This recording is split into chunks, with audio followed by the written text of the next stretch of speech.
যে এই গুনার কাজ করব না। আব্বাজি আমার জওয়ান যুবক সোনাবানি কেরা, প্যারা রাসূল নূরুন আলা নূর নবী পয়গম্বর জানিয়েছেন, মালাকাল মাউত ইজরাইল ফেরেশতা এমন, আল্লাহ পাক আল্লাহ তাআলা যখন জিবরাইলকে পাঠালেন মাটি আনার জন্য, আল্লাহর ওয়াস্তা দিয়েছেন, জিবরাইল ফিরে গেছেন, মিকাইল এসেছেন ফিরে গেছেন, ইসরাফিল এসেছেন ফিরে গেছেন, হযরত ইসরাইল আলাইহিস সালাম এসেছেন, আল্লাহর দোহাই দিয়েছে মাটি, তবু ইসরাইল শোনেননি, নিয়ে চলে গেলেন। রব্বে কারীম বলেন, আমার ফেরেশতা মাটি কি তোমাকে আমার ওয়াস্তা দেই নাই? আয় রব্বে কারীম, অবশ্যই আমাকে ওয়াস্তা দিয়েছেন, তবে আমার কাছে আপনার হুকুম পালন করাটা হলো ফরজ। রব্বে কারীম, আমি মাটির কান্না সহ্য করে, মাটির কথা আমি উপেক্ষা করি, আপনার হুকুমকে মহান মনে করে মাটি নিয়ে এসেছি, আপনি হুকুম করেছেন। আল্লাহ পাক বলেন, আজ থেকে দায়িত্ব আপনার, মানুষের রূহ বার করার দায়িত্ব। যখন মালাকুল মাউত আমাদের কাছে আসে, হে জওয়ান যুবক খেয়াল করুন, মালাকুল মাউত বলেন, আমার আল্লাহর বান্দা, আল্লাহর বান্দি, তোমার আব্বাকে নিয়ে যাই, এক মুঠো রুজি থাকাকালীন আমি নিয়ে যাই না। পানির ফেরেশতা মিকাইল বলেন, আমি পানি এক ঘোট থাকা পর্যন্ত তোমার বাপের মরণ হবে না। আব্বা আমার একটি নিঃশ্বাস থাকা পর্যন্ত আমি মালাকুল মাউত তোমার পিতাকে দিতে আসে নাই। আমাকে তোমাদের বাড়ি বারবার আসতে হবে, একবার নয় বারবার আমাকে আসতে হবে রূহ নেওয়ার জন্য। কেন আমাকে অপবাদ দিবেন? কেন আমার প্রতি অত্যাচার করবেন? রব্বে কারীম বলেন, হে মালাকুল মাউত, পৃথিবীর জমিনে বান্দা বান্দির মৃত্যু হবে অবশ্যই, কিন্তু আমি আল্লাহ পাক আল্লাহ তাআলা মৃত্যু দিব বটে, কিন্তু পৃথিবীর মানুষ আমি আল্লাহ পাকের মৃত্যুকে তারা অমুক দিকে নিয়ে চলে যাবে। কোন দিকে নিয়ে যাবে? এই রোগ যদি না হতো আমার পিতার মৃত্যু হতো না, পিতা আমার গাড়িতে অ্যাক্সিডেন্ট করতো না। দেখছো মরণ দেই আমি, মানুষের মন থাকে অন্যদিকে, ব্রেন চলে যায় অন্যদিকে, কি বলে হঠাৎ স্ট্রোক হয়েছে, মারা গেছে, বলে না মানুষ। আল্লাহ কি দোষ নেন? ফেরেশতা মৃত্যু দিব আমি, বান্দা বান্দি তুই কারণ খুঁজে বেড়া। হে সোনা মানিকেরা, যখন আপনার আব্বা, আপনার আম্মা, আপনার সন্তান দুনিয়া থেকে যাবে, খুব খেয়াল করুন, সঙ্গে সঙ্গে মালাকুল মাউত যখন আপনার কিনা দরজায় এসে ধর্ণা দেয়, ওরে আমার সোনা মানিকেরা, ওই মৃত ব্যক্তি পিপাসায় কাতরাতে থাকে, মরণের যন্ত্রণা তার জাকান্দানি শুরু হয়ে যায়, তার বিবি তখন কান্না করে, সন্তান তখন কান্না করে, কেউ বা আপনার চুল ছাড়াছাড়ি করে, কেউ বা আপনার কিনা কান্নাকাটি করে। প্যারা রাসূল সাল্লাল্লাহু আলাইহি ওয়াসাল্লাম জানিয়েছেন, আল মাইয়াতু ইউযাবু ফি কবরিহি বিমানিহা আলাইহি, যদি কোন ব্যক্তি মৃত ব্যক্তির জন্য বিলাপ করে কান্না করে, তার কবরে আযাব দেওয়া হবে। বিলাপ কাকে বলে? প্যারা রাসূল সাল্লাল্লাহু আলাইহি ওয়াসাল্লাম বলেছেন, কেউ বা আপনার কিনা মাটি চাপিয়ে কান্না করে, কেউ বা আপনার চুল ছাড়াছাড়ি করে, কেউ বা হায় হায় বলে কান্না করে, কেউ বা বুক পিটায়, কেউ বা মুখ পিটায়, এমনি করে যদি কেউ বিলাপ করে, বিলাপ করে কান্না করলে তার কবরে আযাব। এখন মনে করুন বাপ মারা যাচ্ছে, তার মেয়ে আছে, মেয়ে কাঁদতেছে, কি করে কাঁদতেছে?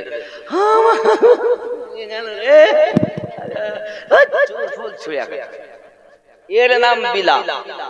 মায়েরা ভালো করে শোনেন, এটা আপনাদের অভ্যাস।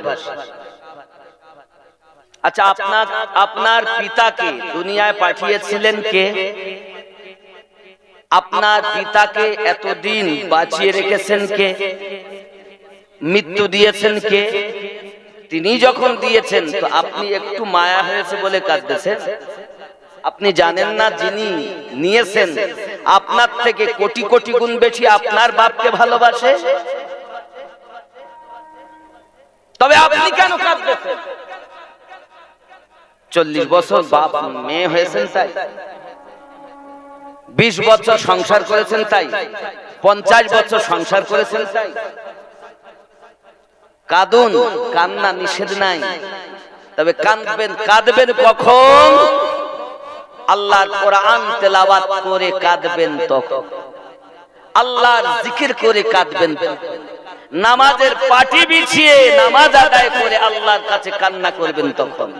আর আপনি কাঁদতেছেন কখন? লোককে দেখাচ্ছে আমার বাপ মরে গেছে। আপনি যদি কাঁদেন, রাসূলুল্লাহ বলেন আল মাইয়িতু ইউআযাবু ফি কবরিহি বিমা নিহা আলাইহি, মৃত ব্যক্তিকে কবরে আযাব দেওয়া হবে যদি কেউ বিলাপ করে। বিলাপের অর্থই হলো এটাই, বুক চাপড়ানো, মাথা চাপড়ানো, মাটি চাপড়ানো। কেউ বা অনেক জায়গায় আমি দেখেছি, এখন তো সব ঘর পাকা হয়ে গেছে, আগে তো পাকা কম ছিল, তেমনি ওরে বেটা বেটা কান্নার ভার। তবে গীত গাহে, আবার শায়রি গাহে, বাপের জন্য মায়ের জন্য গায় না, গায় না? মায়েরা, মায়ের কবরে আযাব হবে, বেটার কবরে আযাব হবে। আপনি কি চান আপনার বেটার কবরে আগুন জ্বলুক? আপনি কি চান আপনার পিতার কবরে জাহান্নামে আগুন জ্বলুক? আপনি কি চান নাকি আপনার মায়ের কবরে আযাব হোক? যদি চান তো এভাবে কাঁদবেন, আর যদি শান্তি চান তো আপনি কাঁদবেন ডুকরে ডুকরে, ফপিয়ে ফপিয়ে। যে কান্না হবে তো বিলাপ হবে না। রাসূলুল্লাহ সাল্লাল্লাহু আলাইহি ওয়াসাল্লামের কলিজার টুকরা আম্মা খাতুনে জান্নাত রাদিয়াল্লাহু তাআলা আনহা যেদিন প্যারা রাসূল দুনিয়া থেকে ইন্তেকাল করেছিলেন, সেই দিন থেকে নিয়ে 6 মাস পর্যন্ত তিনি কখনো হাসেননি, কখনো হাসেননি। আর আপনি লোক দেখানো কাঁদলেন 2-5 দিন 10 দিন, কি আবার সেই মোবাইল দেখতে দেন, ইউটিউব দেখতেছেন, সিরিয়াল দেখতেছেন, তাহলে বাহানা করছিলেন যে আমি তার বিটি।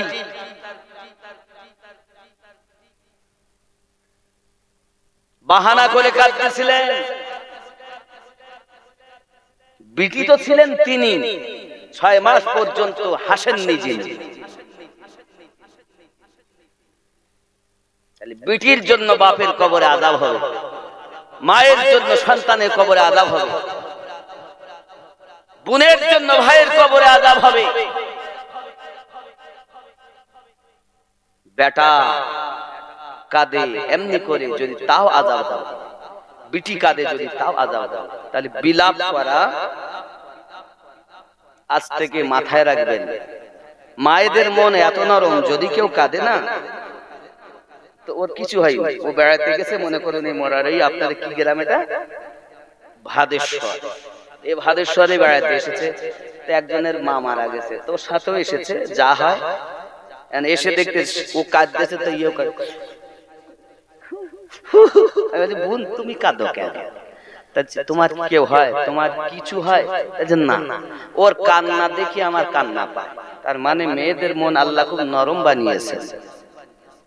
আর এই নরম হওয়ার কারণ আল্লাহ রাসূল সাল্লাল্লাহু আলাইহি সাল্লাম বলেন, এই সিনাটা, বুকটা বেশি সব সময় তারা ঢেকে রাখে, তা আল্লাহ পাক দিলটাকে নরম বানিয়ে দেয়। জোরে বলুন সুবহানাল্লাহ। অনেক পুরুষ আছে, এই যে সম্মুখে গরম আসছে না, তা দেখবে সারা দিন কিছু গায়ে আছে না, নাই কিছু গায়ে দেয় না। সিনা খুলে রাখলে দিল শক্ত হয়, মন শক্ত হয়। নামাজ পড়তে গেলেও চোখে পানি আসে না, দোয়া করতে গেলেও চোখে পানি আসে না, তার মানে তার হৃদয় পাষাণ। তো আজ থেকে অভ্যাস করবেন। আপনি গরম সহ্য করতে পারেন না, তো বলা হয়েছে শরীরের নাম মহাশয়, যাহা সহাবেন তাহাই। 1 সপ্তাহ কষ্ট হবে, তারপর আর হবে। তো দাবি আপনাদের কাছে, কখনো সিনা খোলা রাখবেন না। পুরুষ ভাইদেরকে বলছি, আব্বাদেরকে বলছি, সিনা খোলা রাখবেন। যত শীঘ্র পারেন, গোসল করছেন আপনি, খুলেছেন, যত শীঘ্র পারেন ঢেকে নেবেন। আল্লাহ পাক আপনার হৃদয়কে নরম বানাবে। জোরে বলি সুবহানাল্লাহ। ঠিক আছে তো নাকি? রাগ করছেন? আব্বাজি আমার সোনা মানিকেরা, কঠিন কবরের ভিতরে আযাব। প্যারা রাসূল সাল্লাল্লাহু আলাইহি ওয়াসাল্লাম বলেন, তোমরা তো জানো না মালাকাল মউত কেমন, তবে জেনে রাখো আল্লাহর পয়গম্বর হযরত ইব্রাহিম খলিলুল্লাহ মালাকাল মউতকে একবার দেখে বলেছিলেন, ও মালাকাল মউত, বলুন আপনার চেহারা কেমন ভয়ানক হয়, কাফেরের রূহ কবজ করতে গিয়ে আমাকে দেখান। আল্লাহর নবী ইব্রাহিম খলিলুল্লাহকে মালাকাল মউত বলেছিলেন, ও আল্লাহর নবী খলিলুল্লাহ, আমি মালাকাল মউতের, আমি ইসরাইলের ভয়ঙ্কর চেহারা, কাফেরদের রূহ কবজ করা সমাজ আকৃতি প্রকৃতিতে আমার হয়, ওটা যদি আপনাকে দেখাই আপনি সহ্য করতে পারবেন না। ওগো ভাই ইসরাইল, সহ্য পারি করতে আর নাই বা পারি, একবার দেখান।